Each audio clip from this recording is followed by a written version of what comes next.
Hey, eliam here and welcome back to my channel. In this video, I will show you how to make homemade tapioca pearl. Let's go! Yay!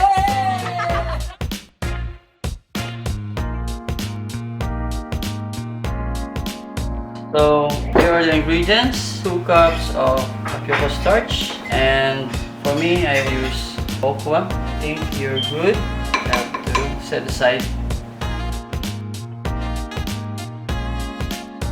And then we need 2/3 cup of water and 1 cup of brown sugar. Now we're going to mix the water and our brown sugar.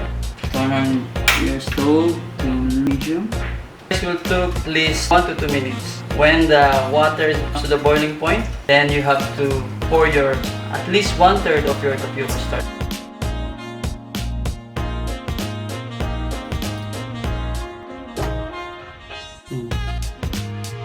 So you need to smoke in the dough 2 to 3 minutes. There you go.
you are new to my channel, make sure to subscribe and click the bell. I post new videos every week.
Verse of the day, and James chapter 5 verse 16. Therefore, confess your sins to each other and pray for each other so that you may be healed. The prayer of a righteous person is power. God bless you all.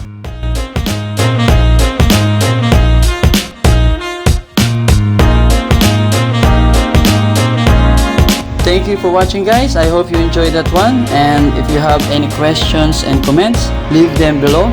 And if you like the video, why not like it and share it with your friends, and please subscribe to my channel. Thank you and see you next time.